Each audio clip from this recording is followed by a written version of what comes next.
নমস্কার, আমি মৌমিতা। আপনাদেরকে আমার ইউটিউব চ্যানেল সন্ধ্যের আড্ডাতে স্বাগত জানাই। আজকে আপনাদেরকে শোনাতে এনেছি বিভূতিভূষণ বন্দ্যোপাধ্যায়ের লেখা গল্প তিরলের বালা। তাহলে চলুন সময় নষ্ট না করে আজকের গল্পটা শুনে নেওয়া যাক। মার্টিন কোম্পানির ছোট লাইন গাড়ি ছাড়বার সময় উত্তীর্ণ হয়ে গিয়েছে, এখনও ছাড়বার ঘন্টা পড়েনি। এ নিয়ে গাড়ির লোকজনের মধ্যে নানা রকম মতামত চলছে। মশাই, বেড়ে গেছে, নেমে যাব। প্রায় 5 মাইল, 4টে বাজে, এখনো গাড়ি ছাড়ার নামটি নেই। কখন বাড়ি পৌঁছবো ভাবুন তো। এদের কাণ্ডই এরকম। আসুন না সবাই মিলে একটু কাগজে লেখালেখি করি। সেদিন বড় গেছে স্টেশনে, 2টো ট্রেনের লোককে এক ট্রেনে পুরলে, দাঁড়াবার পর্যন্ত জায়গা নেই। তাও কদমতলায় এলো 1 ঘন্টা লেট। ওই অফিসের সময় না একটা টাইম মতো যায়, তারপর সব গাড়িরই সমান দশা। আহ, কি ভুল যে করেছি মশাই ওই লাইনে বাড়ি করে। রিটায়ার করলাম, কোথায় বাড়ি করি। আমার শ্বশুর বললেন তার গ্রামে বাড়ি করতে। সে কোথায় মশাই? ওই প্রসাদপুর, যেখানে প্রসাদপুরের ঠাকুর আছেন। মেয়েদের ছেলে পুলে না হলে মাদুলি নিয়ে আসে। হাওড়া ময়দান থেকে 25 মাইল, বেশি না। ভাবলাম কলকাতার কাছে সস্তা গন্ডা হবে, পাড়াগা জায়গা, শ্বশুরবাড়ির সবাই রয়েছেন। তখন কি মশাই জানি 3-4 হাজার টাকা খরচ করে বাড়ি করলুম। দেখছি যেমনি ম্যালেরিয়া তেমনই যাতায়াত কষ্ট। 25 মাইল আসতে 25 খেলা খেলছে এই স্টুপিড গাড়িগুলো। 25 কি স্যার, 3-25-75 খেলা বলুন। আমারও পৈতৃক বাড়ি ওই প্রসাদপুরের কাছে নরোত্তমপুর। ডেলি প্যাসেঞ্জারি করি, কান্না পায় এক সময়। আমি যাচ্ছিলাম চাপাডাঙ্গা, লাইনের শেষ স্টেশন। এদের কথাবার্তা শুনে ভয় হলো। স্টেশন থেকে 4 মাইল দূরে দামোদর নদী। সেই নদীর এই পারেই এক মাসিমা থাকেন। মেসোমশাই নাকি মৃত্যুশয্যায়। তাই চিঠি পেয়ে মাসিমার স্বনির্বন্ধ অনুরোধে সেখানে চলেছি। যেরকম এরা বলছে তাতে কখন সেখানে পৌঁছবো কে জানে। কামরার এক কোণে বেঞ্চিতে একটি যুবক ও তার সঙ্গে একটি 17-18 বছরের সুন্দরী মেয়ে বসেছিল। মেয়েটির পরনে সিল্কের ছাপা শাড়ি, পায়ে মাদ্রাসি চটি, মাথার চুলগুলো যেন একটু হেলাগাছা ভাবে বাঁধা। সে জানালা দিয়ে বাইরের দিকে চেয়েছিল। যুবকটি মাঝে মাঝে সকলের কথাবার্তা শুনছে, মাঝে মাঝে বাইরের দিকে চেয়ে ধূমপান করছে। গাড়ি ছেড়ে 3-4টে স্টেশন এলো। পান, পটল আলু, মাছের পুটলি হাতে ডেলি প্যাসেঞ্জারের দল ক্রমে নেমে যাচ্ছে। বাকি দল এখনো সামনাসামনি বেঞ্চিতে মুখোমুখি বসে কোঁচার কাপড় মেলে তাস খেলছে। মাঝে মাঝে ওদের হুঙ্কার শোনা যাচ্ছে ইঞ্জিনের ঝকঝক শব্দ ভেদ করে। 2 হার্টস, নো ট্রাম্প, 3 স্পেডস। যখন জাঙ্গিপাড়া গাড়ি এসে দাঁড়িয়েছে তখন বেলা যায়। জাঙ্গিপাড়া স্টেশনের সামনে বড় দিঘিটার ধারে তালগাছগুলোর গায়ে রাঙা রোদ। শেষ ডেলি প্যাসেঞ্জারটি জাঙ্গিপাড়ায় নেমে যাওয়াতে গাড়ি খালি হয়ে গেল। একেবারে খালি নয়, কারণ রইলাম কেবল আমি। কোণের বেঞ্চের দিকে চেয়ে দেখি সেই যুবক ও তার সঙ্গিনী মেয়েটিও রয়েছে। এতক্ষণ ডেলি প্যাসেঞ্জারদের গল্পগুজব শুনতে শুনতে আসছিলাম বেশ। এখন তারা সবাই নেমে গিয়েছে, আমি প্রায়ই একা। এখন স্বভাবতই যুবক ও মেয়েটির প্রতি মনোযোগ আকৃষ্ট হলো। মেয়েটি বিবাহিত নয়, সে তো বেশ দেখেই বুঝতে পারা যাচ্ছে। তবে ওদের সম্বন্ধ কি, ভাই বোন কিংবা মামা ভাগ্নি? মেয়েটি বেশ সুন্দরী। ছোকরা মেয়েটিকে ভুলিয়ে নিয়ে পালাচ্ছে না তো? আশ্চর্য নয়, আজকালকার ছেলে ছোকরাদের কাণ্ড তো। যাকগে, আমার সেসব ভাবনার দরকার কি? নিজের কি হবে তার নেই ঠিক। সন্ধে তো হয়েই এলো। মাসিমাদের গ্রাম স্টেশন থেকে 2-3 মাইল, পথও সুগম নয়। ট্রেন আটপুর এসে দাঁড়ালো। জাঙ্গিপাড়ার পরের স্টেশন, তারপর ছাড়লো। বড় বড় ফাঁকা রাতদেশের মাঠে সন্ধ্যা নেমে আসছে। লাইনের ধারে কচ্চিৎ ক্ষুদ্র ক্ষুদ্র চাষাগা, লাউলতা চালে উঠেছে। একটা ছোট্ট গ্রাম্য হাট ভেঙে লোকজন ধামা চেঙ্গারি মাথায় ফিরছে। আবার মাঠ, জাম গাছের মাথায় কালো বাদুড় উড়ে এসে বসেছে। খালের ধারে মশাল জেলে জেলেরা মাছ ধরবার চেষ্টা করছে। আবার সহযাত্রীদের দিকে চাইলাম। দুজনে পাশাপাশি বসে আছে, কিন্তু দুজনেই জানলার বাইরে চেয়ে রয়েছে। একটা কথাও শুনলাম না ওদের মধ্যে। ছেলেটা মেয়েটাকে নিয়ে পালাতে পালাতে দুজনের মধ্যে ঝগড়া হয়েছে। বেশ সুন্দর চেহারার দুজনেরই। না, মামা ভাগ্নি বা ভাই বোন নয় ওরা, নিয়ে পালানোটাই ঠিক মনে হচ্ছে। কিন্তু এইদিকে কোথায় যাবে ওরা? মার্টিন কোম্পানির ছোট লাইন তো আর দুটো স্টেশন গিয়েই রাত দেশের অজপাড়া গাঁ ও দিগন্তব্যাপী মাঠের মধ্যে শেষ হয়ে যাচ্ছে। এই দুটি শৌখিন পোশাক পরা তরুণ তরুণীর পক্ষে সে অঞ্চল নিতান্তই খাপছাড়া ও অনুপযোগী। যাকগে, আমার কেন ওসব ভাবনা। পিয়াসারা স্টেশনের সিগন্যালের সবুজ আলো দেখা দিয়েছেন। সামনে ভয়ানক অন্ধকার রাত্রি। নিতান্ত দিগ্ভাবনায় পড়ে গেলাম। রার দেশের মাঠের ওপর দিয়ে রাস্তা, সঙ্গে ব্যাগে কিছু টাকা কড়ি আছে। শুনেছি হুগলি জেলার এদিকে চুরি ডাকাতি নাকি অত্যন্ত বেশি। মেসোমশাইয়ের চিকিৎসার জন্যে মাসিমা কিছু টাকার দরকার বলে লিখেছিলেন। মা ওই টাকাটাই দিয়েছেন। ধনে প্রাণের নাম মারা পড়ি শেষকালে। হঠাৎ আমার সহযাত্রী যুবকটি আমার দিকে চেয়ে বললেন, চাপাডাঙ্গা স্টেশন থেকে নদীটা কত দূরে বলতে পারেন স্যার? নদী? সে তো প্রায় 1/2 মাইল। নৌকা পাওয়া যায় খেয়ার? এখন নদীতে জল কম, নৌকো বোধহয় আছে। যুবকটি আর কোনো কথা না বলে আবার বাইরের দিকে চেয়ে রইল। আমার অত্যন্ত কৌতূহল হলো, একবার জিজ্ঞেস করে দেখি না ওরা কোথায় যাবে। কিন্তু ওদের দিক থেকে কথাবার্তার ভরসা না পেয়ে চুপ করেই রইলাম। পিয়াসারা স্টেশনে এসে গাড়ি দাঁড়ালো। বিশেষ কেউ নামলে উঠলো না, ছোট স্টেশন। যুবকটি আমায় জিজ্ঞেস করলে, আচ্ছা স্যার, ওপারে গাড়ি পাওয়া যায়? আমি ওর দিকে চেয়ে বললাম, কি গাড়ির কথা বলছেন? এই যে কোনো গাড়ি, মোটর বাস কি ঘোড়ার গাড়ি? লোকটা বলে কি, এই অজপাড়া গায়ে ওদের জন্য মোটরের বন্দোবস্ত করে রাখবে কে? বুঝতে পারলাম না। বললাম, না মশাই, যতদূর জানি ওসব ওখানে পাবেন না। পাড়াগা জায়গা, রাস্তাঘাট তো নেই। এবার ওদের গন্তব্যস্থান সম্বন্ধে আমার কৌতূহল অতি কষ্টে চেপে গেলাম। কিন্তু যুবকটি পর মুহূর্তেই আমার সেই কৌতূহল মেটাবার পথ পরিষ্কার করে দিলে।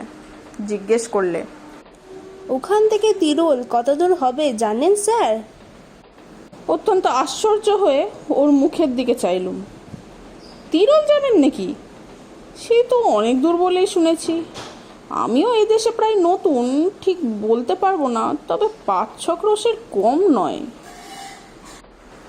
যুবকের মুখে উদ্বেগ ও চিন্তার রেখা ফুটে উঠল।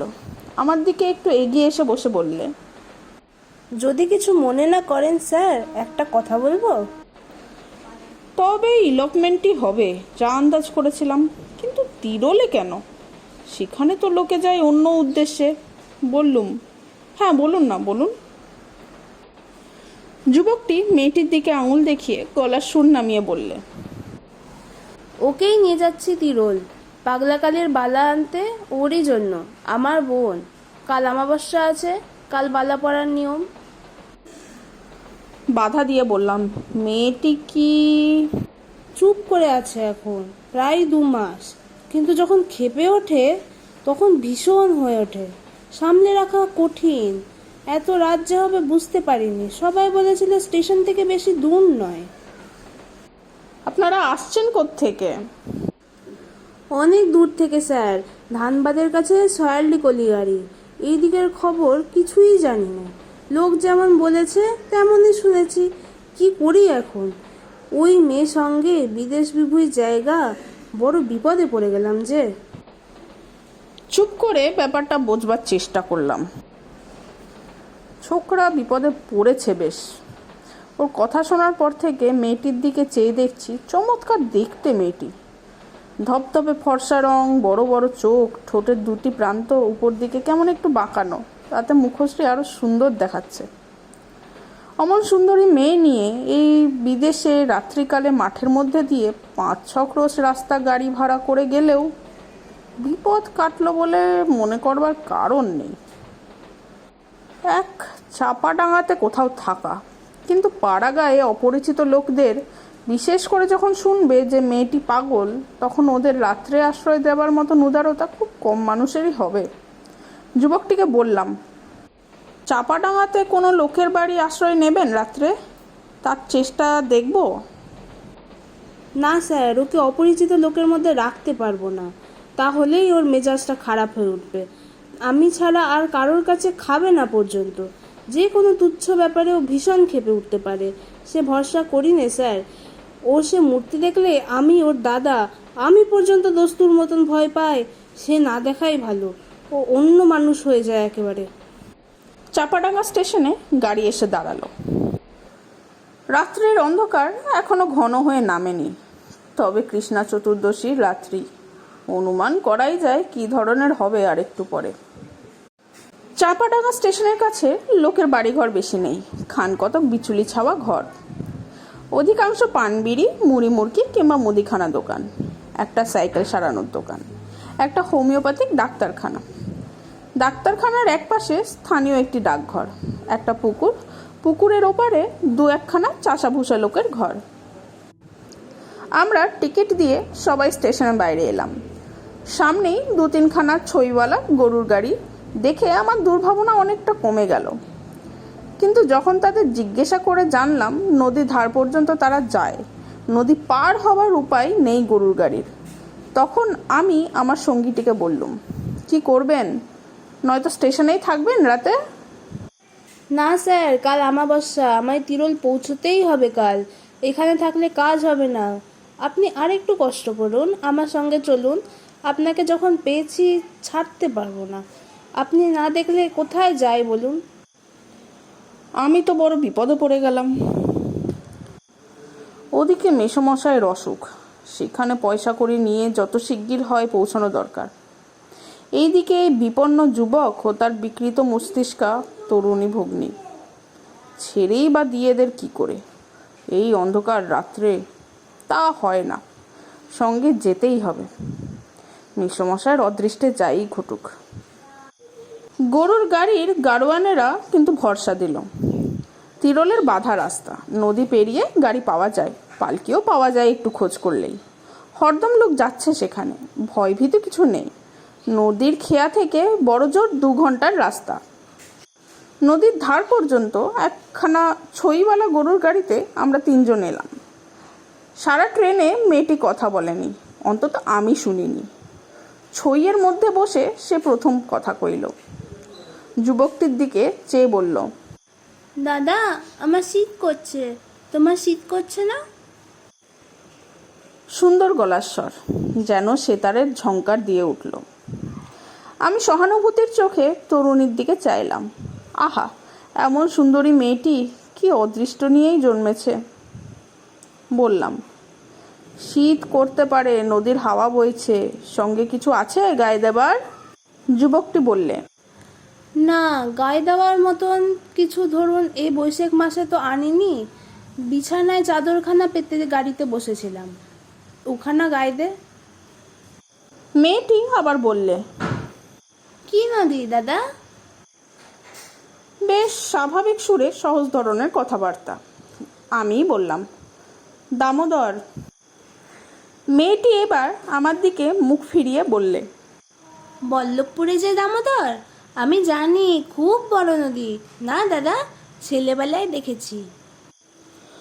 যুবকটি আমায় বললে, দামোদরের ধারে বল্লভপুর বলে গ্রাম, বর্ধমান জেলায়। সেখানে আমার মামার বাড়ি কি না, পূর্ণিমা মানে আমার এই বোন, সেখানে 2 বার গেছিল ছেলেবেলায়। তারপর খেয়ায় নদী পার হবার সময় পূর্ণিমা ওর দাদাকে বললে, ভয় করছে দাদা, ডুবে যাব না তো? ও দাদা, নৌকা দুলছে যে। ডুবে যাবি কেন, চুপ করে বসে থাক, দুলছে তাই কি? ওপারে গিয়ে আমরা দেখি গাড়ি ঘোড়া তো দূরের কথা, একটা মানুষ পর্যন্ত নেই।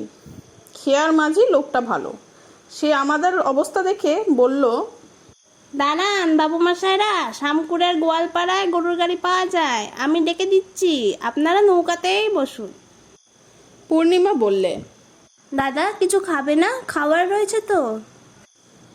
পরে আমার দিকে চেয়ে বললে, আপনিও খান, খাবার অনেক আছে। ওর দাদা বললে, হ্যাঁ হ্যাঁ, দে না, ওকে দে, তুইও খা।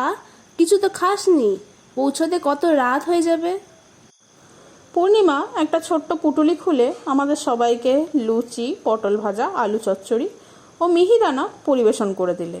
বললে, দেখ তো দাদা, মিহিদানা খারাপ হয়ে যায়নি তো? আমি বললাম, এ কোথাকার মিহিদানা? পূর্ণিমা বললে, বর্ধমান থেকে কেনা, আসবার সময়। খারাপ হয়নি, দেখুন তো মুখে দিয়ে। আজ যখন বাড়ি থেকে বেরিয়েছিলাম তখন ভাবিনি এমন একটি সন্ধ্যের কথা। ভাবিনি যে দামোদরের নদীর ওপর নৌকোতে বসে একটি অপরিচিত যুবক ও একটি অপরিচিতা তরুণীর সঙ্গে খাবার খাবো এভাবে। কেমন একটি শান্তি পরিবেশ, যেন বাড়িতে মা বোনের মধ্যেই আছি। বড় ভালো লাগছিল। কিন্তু পরবর্তী মর্মান্তিক অভিজ্ঞতার পটভূমিতে ফেলে আজ যখন আবার সেই সন্ধ্যাটির কথা ও আমার সেই তরুণ সঙ্গীদের কথা এখন ভাবি, তখন মনে হয় সেদিন তাদের সঙ্গে না দেখা হওয়াই ভালো ছিল। একটা দুঃখজনক করুণ স্মৃতির হাত থেকে বাঁচা যেত তাহলে। আমাদের খাওয়া শেষ হয়ে গিয়েছে। এমন সময় গরুর গাড়ি নিয়ে খেয়ার মাঝি ঘাটের ধারে দামোদরের বিস্তৃত বালির চরে এসে হাজির হলো। তিরল যাবার ভাড়া ধার্য করে আমরা গাড়িতে উঠে পড়লাম। খেয়ার মাঝিকে তার পরিশ্রমের জন্যে কিছু বকশিস দেওয়াও বাদ গেল না। গাড়োয়ান বললে, বাবু ভুল হয়ে গিয়েছে, বাড়ি থেকে তামাকের টিনটা নেওয়া হয়নি। গাড়ি গায়ের মধ্যে দিয়ে একটু ঘুরিয়ে নিয়ে যায়, বেশি দেরি হবে না বাবু। শামকুর গ্রামের মধ্যে গাড়ি ঢুকলো। আমবাগান, বাঁশবাগান, লোকের বাড়ি ঘরের পেছন দিয়ে রাস্তা। ঘরের দাওয়ায় মেয়েরা রান্না করছে, তারপর আবার মাঠ, আখের ক্ষেত, পাট ক্ষেত। মাঠের মধ্যে দিয়ে চওড়া সাদা রাস্তা আমাদের সামনে বহুদূর চলে গিয়েছে। রাঢ় দেশের মাঠ, বন জঙ্গল খুব কম, এখানে ওখানে মাঝে মাঝে দু চারটে কলা গাছ ছাড়া। পূর্ণিমা আমায় বললে, আপনার মাসিমার বাড়ি এখান থেকে কত দূর হবে? সেই তো এদিকে নয়, দামোদরের ওপারে, স্টেশনের পূর্ব দিকে প্রায় 2 ক্রোশ দূরে। আপনাকে আমরা অনেক কষ্ট দিলাম তো। কি আর কষ্ট, আপনার কাজ শেষ হয়ে গেলে কাল আপনাদের গাড়িতে তুলে দিয়ে মাসিমার বাড়ি গেলেই হবে। পূর্ণিমা মুখে আঁচল দিয়ে ছেলে মানুষই হাসির ফোয়ারা ছুটিয়ে দিল হঠাৎ। কি আর কষ্ট না, আমাদের কাজ শেষ হলে আমাদের গাড়িতে তুলে দিয়ে। ওর হাসির অদ্ভুত ধরনের উচ্ছ্বাস ও সৌন্দর্য আমাকে বড় মুগ্ধ করলে। এমন হাসি কোনোদিন আমি হাসতে দেখিনি। কিন্তু সঙ্গে সঙ্গে মনে হলো এ অপ্রকৃতিস্থের হাসি। স্থির মস্তিষ্ক মেয়ে হলে এই ধরনের হাসতো না, অন্তত এই জায়গা ও এই অবস্থায়। হঠাৎ ওর দাদা অন্ধকারের মধ্যে আমার গা টিপলে। ব্যাপার কি? আমার ভয় হলো। মেয়েটি ভালো অবস্থায় আছে তো? আমি কোনো কথা না বলে চুপ করে রইলাম। কি জানি মেয়েটির কেমন মেজাজ, কোনো কথা তার মনে কিভাবে সাড়া জাগাবে। যখন জানিই না তখন একদম কথা না বলাই নিরাপদ। মনে মনে ভাবলাম, এমন সুন্দর মেয়ে কি খারাপ অদৃষ্ট নিয়েই এসেছিল পৃথিবীতে যে তার এমন সুন্দর প্রাণভরা হাসি তাতে মনে আনন্দ না এনে আনে ভয়। গাড়িতে কিছুক্ষণ কেউ কথা বললে না, সবাই চুপ। মাঠ ভেঙে গরুর গাড়ি আপন মনে চলেছে। বোধ হয় আমার একটু তন্দ্রাবেশ হয়ে থাকবে। হঠাৎ কেন যেন ঘুম ভেঙে গেল। গাড়ির ছইয়ের মধ্যে অন্ধকার। আমার মনে হলো সেই অন্ধকারের মধ্যে তরুণী এবং তার দাদার মধ্যে যেন একটা হাতাহাতি ব্যাপার চলছে। তরুণীর মুখের কষ্টকর আহ শব্দ আমার কানে যেতেই আমি পেছনে ফিরে চাইলাম ওদের দিকে, কারণ আমি বসেছি ছইয়ের সামনে আর ওরা বসেছে গাড়ির পেছন দিকটায়। সেদিকে বেশি অন্ধকার, কারণ ছইয়ের ওদিকটা চাঁচের পর্দা আটা। আমি কোনো কথা বলবার পূর্বেই যুবকটি চাপা উদ্বেগের সুরে বললে, ধরুন ওকে, ধরুন, ও গাড়ি থেকে নেমে পড়তে চাইছে। চাপা সুরে বলবার কারণ বোধ হয় গাড়ির গাড়োয়ানের কানে কথাটা না যায়। আমি হতভম্ব হয়ে মেয়েটির গায়ে কি করে হাত দেব ভাবছি। এমন সময় যুবকটি বেদনার্ত কণ্ঠে ওহ বলে উঠল। পরক্ষণেই বললে, কামড়ে দিয়েছে হাত, ধরবেন না, ধরবেন না। ততক্ষণ গাড়োয়ান গাড়ি থামিয়ে ফেলেছে। আমার দিকে চেয়ে বললে, কি বাবু, কি হয়েছে? গাড়োয়ানের কথার উত্তর দেবার সময় বা সুযোগ তখন আমার নেই, কারণ মেয়েটি আমায় ঠেলে বাইরের দিকে আসতে চাইছে অন্ধকারের মধ্যে। ওর দাদা বললে, ও চুল ধরুন, ওর গায়ে হাত দেবেন না, কামড়ে দেবে। কিন্তু আমি কোনো কিছু বাধা দেবার পূর্বেই মেয়েটি আমাকে ঠেলে গরুর গাড়ির সামনের দিকে গিয়ে পৌঁছলো এবং গাড়ি থেকে লাফ দিয়ে পড়ল। হতভম্ব গাড়োয়ান গরুর কাঁধ থেকে জোয়াল নামাবার পূর্বেই আমি ও মেয়েটির দাদা দুজনেই গাড়ি থেকে লাফিয়ে পড়লাম। মাঠের মধ্যে অন্ধকার তত নিবিড় নয়, কিন্তু মেয়েটির কোনো পাত্তা কোনো দিকে দেখা গেল না। আমার বুদ্ধিশুদ্ধি লোপ পেয়েছে এবং বোধহয় মেয়েটির দাদাও। এই সময়ে কিন্তু আমাদের গাড়োয়ান যথেষ্ট সাহস ও উপস্থিত বুদ্ধির পরিচয় দিলে। সে ততক্ষণে ব্যাপারটা আন্দাজ করতে পেরেছে। তিরোল যারা যায় তাদের মধ্যে কেউ না কেউ যে অপ্রকৃতিস্থ থাকবেই এই তথ্য তাদের অজানা নয়। তবে আমাদের তিনজনের মধ্যে সে কে এটাই সে এতক্ষণ ঠাউর করতে পারেনি। গাড়োয়ান তাড়াতাড়ি বললে, বাবু শিগগির চলুন, কাছেই পাতিলহালের খাল, সেদিকে উনি না যান, টিপ কলের আলোটা জ্বালুন। এমন হতভম্ব হয়ে গিয়েছি আমরা যে যুবকের পকেটে টর্চ রয়েছে সে কথা দুজনের কারোরই মনে নেই। সবাই ছুটলাম গাড়োয়ানের পিছু পিছু। প্রায় ৮২ আন্দাজ পথ ছুটে যাওয়ার পরে একটা সরু খালের ধারে পৌঁছালাম। তার দুপারে নিবিড় কষার ঝাড়। তন্ন তন্ন করে ঝোপঝাড়ের আড়ালে খুঁজে চিৎকার করে ডাকাডাকি করেও কোনো সাড়া পাওয়া গেল না। সব ব্যাপারটা এত অল্প সময়ের মধ্যে ঘটে গেল যে এতক্ষণে ভেবে দেখবারও অবকাশ পাওয়া যায়নি জিনিসটার গুরুত্ব কতটা বা এ থেকে কত কি ঘটতে পারে। পূর্ণিমার দাদা প্রায় কাঁদো কাঁদো সুরে বলে, আর কোনো দিকে কোনো জলা আছে? হ্যাঁ গাড়োয়ান? না বাবু, কাছে পিঠে তো আর জ্বালা নেই, তবে খালের ধারে আপনাদের মধ্যে একজন দাঁড়িয়ে থাকুন, আমরা বাকি দুজন অন্যদিকে যাই। আমি খালের ধারে রইলাম, কারণ যুবকটি একলা অন্ধকারে যতদূর বুঝলাম দাঁড়িয়ে থাকতে রাজি নয়। ওরা তো চলে গেল অন্যদিকে। আমার মুশকিল এই যে সঙ্গে একটা দেশলাই পর্যন্ত নেই। এই কৃষ্ণা চতুর্দশী রাত্রের অন্ধকারে একা মাঠের মধ্যে কতক্ষণ দাঁড়িয়ে থাকতে হয় কি জানে। সেখানে কতক্ষণ ছিলাম জানি না, ঘন্টা খানেক বোধ হয় হবে, তার বেশিও হতে পারে। তারপর খালের ধার ছেড়ে মাঠের দিকে এগিয়ে গেলাম। এদের ব্যাপারটা ঠিক বুঝতে পারছি না। এমন সময় দূরে আলো দেখা গেল। গরুর গাড়ির গাড়োয়ানের গলাটা শুনলাম, বাবু বাবু। আমার সাড়া পেয়ে ওরা আমার কাছে এলো। গাড়োয়ানের সঙ্গে কয়েকটি গ্রাম্য লোক, ওদের হাতে একটা হেরিকেন লণ্ঠন। ব্যস্তভাবে বললাম, কি হলো, পাওয়া গিয়েছে? যার হাতে লণ্ঠন ছিল সে লোকটি বললে, চলেন বাবু, সব রয়েছেন তেনারা আমাদের বাড়িতে বসে। আমি বাবু গোয়াল ঘরে গরুদের জাপ কেটে দিতে ঢুকেছি সন্ধ্যের একটু পরেই। দেখি গোয়াল ঘরের এক পাশে একটি পরমা সুন্দরী স্ত্রীলোক। তখন আমি তো চমকে উঠেছি বাবু, এ কি! তারপর বাড়ির লোক এসে পড়ল, তারপর এনারা গিয়ে পড়লেন। তাদের আমরা বাড়িতে বসিয়ে আপনার খোঁজে বেরুলুম। অন্ধকারের মধ্যে ভদ্রলোকের ছেলের এই কি কষ্ট! চলুন গরিবের বাড়ি, দুটো ডাল ভাত রান্না করে খান। দিদি ঠাকুরুনের মাথাটা যদি ভালো হতো একটু।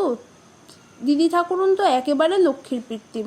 আমাদের বাড়িতে তার পায়ের ধুলো পড়েছে, আপনারা সবাই ব্রাহ্মণ শুনলুম। কতকালের ভাগ্যি আমাদের। দুটো ভাত সেবা করে আজ রাত্রিরে শুয়ে থাকুন, কাল ভোরে আমি আমার গাড়িতে তিরোল পৌঁছে দেব আপনাদের। গ্রামের মধ্যে লোকটার বাড়ি গিয়ে পৌঁছালাম। বাড়িটার কথা এখানে একটু ভালো করে বর্ণনা করা দরকার, কারণ এর পরবর্তী ঘটনার সঙ্গে ওই বাড়ির অতি ঘনিষ্ঠ সম্বন্ধ। একবার ভাবি সে রাত্রে যদি সেখানে থাকবার প্রস্তাবে রাজি না হয়ে ওদের নিয়ে সোজাসুজি তিরোল চলে যেতুম। আসলে নিয়তি যাকে যেখানে টানে।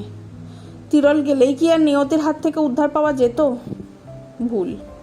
বাড়িটা ও দেশের চলন মতো মাটির দেওয়াল, বিচুলিতে ছাওয়া। বাইরে বেশ বড় একখানা বৈঠকখানা, তার 2 কামরা, মাটির দেওয়ালের ব্যবধান। সামনে খুব বড় মাটির দেওয়া, তার সামনে উঠোন।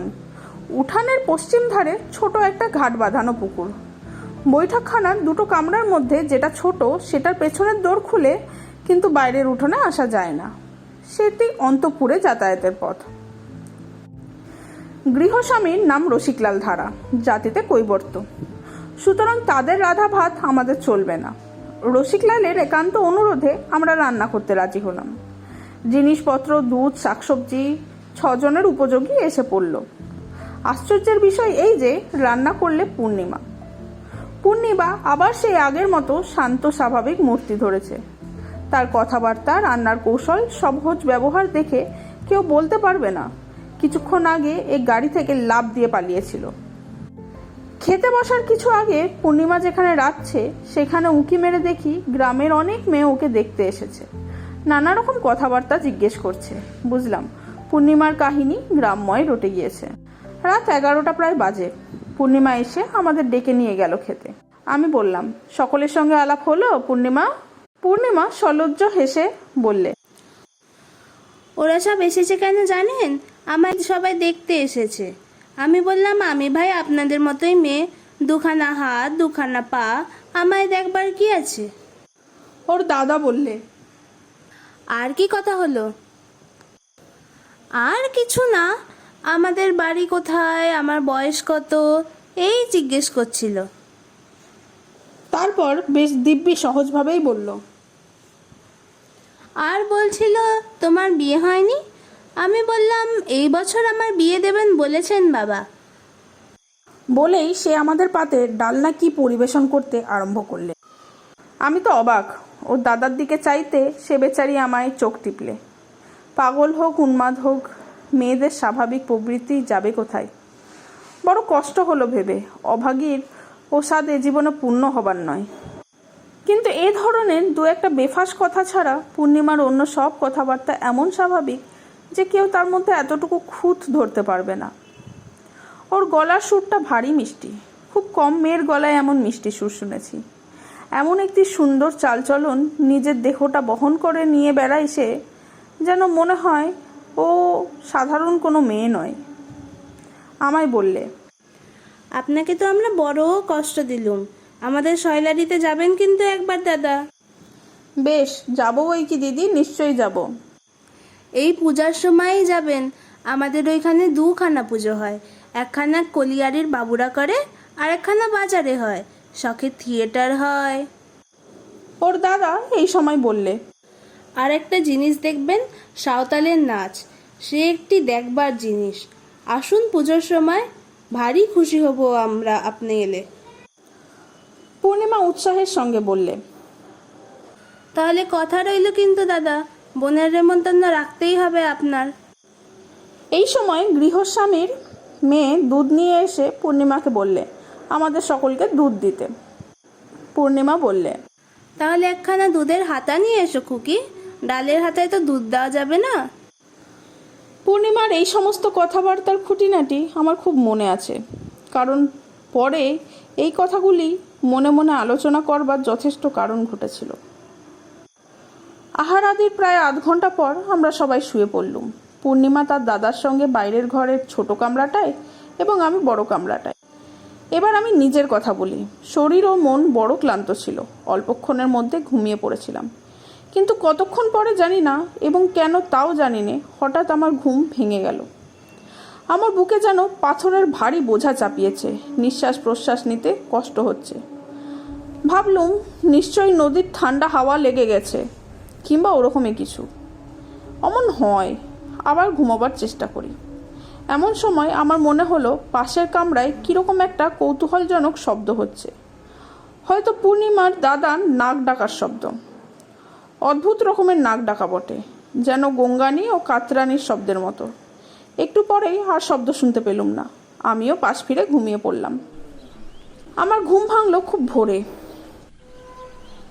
পাশের কামরার দোর তখনও বন্ধ। আমি উঠে হাত মুখ ধুয়ে মাঠের দিকে বেরোলুম। আধ ঘন্টা বেরোনোর পর ফিরে এসে দেখি তখনও ওরা কেউ ওঠেনি, এমনকি বাড়ির লোকও না। আরও আধ ঘন্টা পরে গৃহস্বামী রসিকধারা উঠে বাইরের ঘরে দাওয়ায় এসে বসলো। আমায় বললে, ঘুমুলেন কেমন বাবু? মশা কামড়ায়নি? এটা এখনো ঘুমুচ্ছেন বুঝি? রসিকের সঙ্গে কিছুক্ষণ চাষবাসের গল্প করলাম। তারপরে সে উঠে কোথাও বেরিয়ে গেল। এদিকে প্রায় 8টা বাজলো। তখনও পূর্ণিমা বা তার দাদার ঘুম ভাঙেনি। 8:30টার সময় রসিক ফিরে এলো। গ্রীষ্মকাল, 8:30 দস্তুর মতে বেলা। খুব রোদ উঠে গিয়েছে চারিধারে। রসিক আবার জিজ্ঞেস করলে, এরা এখনো ওঠেননি? আমি বললাম, কই না, ওঠেনি তো। গরমে সারা রাত ঘুম হয়নি বোধহয়, ভোরের দিকে ঘুমিয়েছে আর কি। আমার কাহিনী শেষ হয়ে এসেছে। বেলা 9টার সময়ও যখন ওদের সারা শব্দ শোনা গেল না, তখন আমি দরজায় ঘা দিলাম। ঘরের মধ্যে মানুষ আছে বলেই মনে হলো না। তখন বাধ্য হয়ে আমি পশ্চিম দিকের ছোট জানলাটা দিয়ে উঁকি মেরে দেখতে গেলাম। ঘরের মধ্যে একটি মেয়ে নিদ্রিতা। এই অবস্থায় জানলা দিয়ে চেয়ে দেখাটা দ্বিধাবোধ করছিলাম, কিন্তু একবার দেখাটা দরকার। ব্যাপার কি ওদের? জানলা দিয়ে যে দেখলাম তাতে আমি চিৎকার করে উঠেছিলাম বোধহয়, ঠিক বলতে পারি নে, কারণ আমারও কিছুক্ষণের জন্যে বুদ্ধি লোপ পেয়েছিল। কি যে ঘটেছে কি না ঘটেছে আমি খেয়াল পড়ে না। জানলা দিয়ে যা দেখলুম তা এই। প্রথমেই আমার চোখে পড়ল, ঘরে এত রক্ত কেন? চোখে ভুল দেখলাম নাকি? কিন্তু পর মুহূর্তেই আর সন্দেহের অবকাশ রইল না। ঘরে একখানা চৌকি পাতা, পূর্ণিমার দাদা চৌকির ওপরে বিছনায় উপুর হয়ে এমন এক অস্বাভাবিক ভঙ্গিতে শুয়ে, বিছানা রক্তে ভাসছে, মেঝেতে রক্ত গড়িয়ে পড়ে মেঝে ভাসছে, আর পূর্ণিমা দেওয়ালের ধারে মেঝের উপরে পড়ে আছে। জীবিতা কি মৃতা বুঝতে পারলাম না। একটা পাশ বালিশ চৌকির ওপর থেকে যেন ছিটকে পূর্ণিমার দেহের কাছে পড়ে, সেটাও রক্তমাখা। আমার চিৎকার অনেক দূর থেকে শোনা গিয়েছিল নাকি? লোকজন চারিধার থেকে এসে পড়ল। আমার জ্ঞান ছিল না। মাথায় জল টল দিয়ে আমায় সকলে চাঙ্গা করে 10-15 মিনিট পরে এদিকে দরজা ভেঙে সকলে ঘরে ঢুকলো। তারা দেখলে পূর্ণিমার দাদার গলায়, কাঁধে ও হাতে সাংঘাতিক কোপের দাগ। আগের রাত্রে কুটনো কোটার জন্যে একখানা বড় বটি গৃহস্থেরা দিয়েছিল, সেখানা রক্তমাখা অবস্থায় বিছানার ওপাশে পড়ে। পূর্ণিমার শাড়ি ব্লাউজে কিন্তু খুব বেশি রক্ত নেই, কেবল শাড়ির সামনের দিকটাতে যেন ছিটকে লাগা রক্ত খানিকটা। হতভাগিনী রাত্রের কোনো এক সময় এই বিভৎস কাণ্ডটি ঘটিয়েছে। নিজের হাতে ভাইকে খুন করে ঘরের মেঝেতে অঘোরে নিদ্রায় অভিভূতা দিব্যি শান্ত নিশ্চিন্তভাবে ঘুমোচ্ছে। আমার যখন জ্ঞান হয়ে ঘরে ঢুকেছি তখনও ঘুমন্ত অবস্থায় ওকে দেখাচ্ছে কি সুন্দর, আরও ছেলে মানুষ, নিষ্পাপ সরলা বালিকার মতো। নারীর প্রলয়ঙ্করী ধ্বংসমূর্তি সেই ভয়ানক প্রভাতে এক মুহূর্তে আমার চোখের সামনে যেন ফুটে উঠল। পলকে যে প্রলয় ঘটায়, এক হাতে দেয় প্রেম, অন্য মানে মৃত্যু। এক হাতে তার খড়গ, অন্য হাতে বড়া ভয়। অতঃপর যা ঘটবার তাই ঘটল। পাড়ার লোক, গ্রামের লোক ভেঙে পড়ল, পুলিশ এলো। আমি মেয়েটির অবস্থা সম্বন্ধে যা জানি খুলে বললাম। তাদের জেরার প্রশ্নোত্তর দিতে দিতে আমার মনে হলো হয়তোবা আমি পূর্ণিমার দাদাকে খুন করে থাকবো। ঘুমন্ত মেয়েটির পাশ থেকে ওর দাদার মৃতদেহ সরানোর ব্যবস্থা আমিই করে দিলাম। মৃতের সকল চিহ্ন, রক্তাক্ত বস্ত্র, বটি, বিছানা। উন্মত্ততায় ঘুম সহজে ভাঙেনি তাই রক্ষে। দুপুর পর্যন্ত পূর্ণিমা নিরুদ্বেগে ঘুমোলো। পুলিশকেও কষ্ট করে ওর ঘুম ভাঙাতে হলো। আমি ওর পাশে দাঁড়ালুম এই ঘোর অন্ধকার রাত্রে। অসহায় উন্মাদিনীর আর কে ছিল সেখানে? যদিও ওর অবস্থা দেখে চোখের জল ফেলেনি এমন লোক সে অঞ্চলে ছিল না। কি মেয়ে কি পুরুষ, এমনকি থানার মুসলমান দারোগা বাবু পর্যন্ত। শয়লাটি কলিয়ারিতে টেলিগ্রাম করা হলো। ওর বাবা এলেন, তার সঙ্গে এলেন তার 3টি বন্ধু। ওদের মুখে প্রথম শুনলুম পূর্ণিমা বিবাহিতা। পাগল বলে স্বামী নেয় না। সে কখনো জানে সে বিবাহিতা, কখনো আবার ভুলে যায়। পূর্ণিমার মা নেই, তাও এই প্রথম শুনলাম। ভদ্রবংশের ব্যাপার, এ নিয়ে খুব গোলমাল যাতে না হয় শুরু থেকেই সেই ব্যবস্থা দেখা হয়েছিল। খবরের কাগজে ঘটনাটি উঠেছিল, কিন্তু একটু অন্যভাবে। কয়েকটি প্রভাবশালী লোকের সহানুভূতি লাভ করার দরুন ব্যাপারের জটিলতার হাত থেকে আমরা অপেক্ষাকৃত সহজে রেহাই পেলাম। পূর্ণিমাকে রাঁচি উন্মাদ আশ্রমে দেওয়ার ব্যবস্থা হলো। ওর বাবাও দেখলুম ওকে আর বাড়ি নিয়ে যেতে রাজি নয়। শ্রীরামপুর কোর্টের প্রাঙ্গণ থেকে ওকে মোটরে সোজা আনা হলো হাওড়া। হাওড়া থেকে রাঁচি এক্সপ্রেস যখন ওঠা হচ্ছে তখন একগাল হেসে ও আমার দিকে চেয়ে বলল, আমাদের শয়লাটিতে আসবেন কিন্তু একদিন, মনে থাকবে তো? ওর বাবাকে বললে, দাদা কোথায় বাবা? দাদাকে দেখছি নে। দাদার কাছে কানের দুল দুটো খোলা রয়েছে, কান বড্ড ন্যাড়া ন্যাড়া দেখাচ্ছে। এসব কয়েক বছর আগের কথা। অনেকেই বুঝতে পারবেন আমি কোন ঘটনার কথা বলছি। মানুষ চলে যায়, স্মৃতি থাকে। জীবনের ওপর কত চিতার ছাই ছড়ানো, সেই ছাইয়ের সূক্ষ্ম স্তরে বহু প্রিয় পরিচিত জনের পদচিহ্ন আঁকা। এই শ্যামলা পৃথিবী, রৌদ্রলোক, পরিবর্তনশীল ঋতুচক্রের আনন্দ থেকে নির্বাসিত সে হতভাগিনীর কথা মাঝে মাঝে যখন মনে পড়ে তখন ভাবি সে নেই। এতদিনে রাঁচির উন্মাদ আশ্রমে অভিশপ্ত জীবনের অবসান হয়ে গেছে। ভগবান আর তাকে কত কষ্টই দেবে বলা বাহুল্য। এই কাহিনীর মধ্যে আমি সব কাল্পনিক নাম ধাম ব্যবহার করেছি, কারণ সহজেই অনুমেয়। আজকের গল্প এখানেই শেষ। আশা করি আপনাদের পছন্দ হয়েছে আজকের গল্প। যদি পছন্দ হয় তাহলে অবশ্যই like, comment, share and subscribe করুন। Thank you.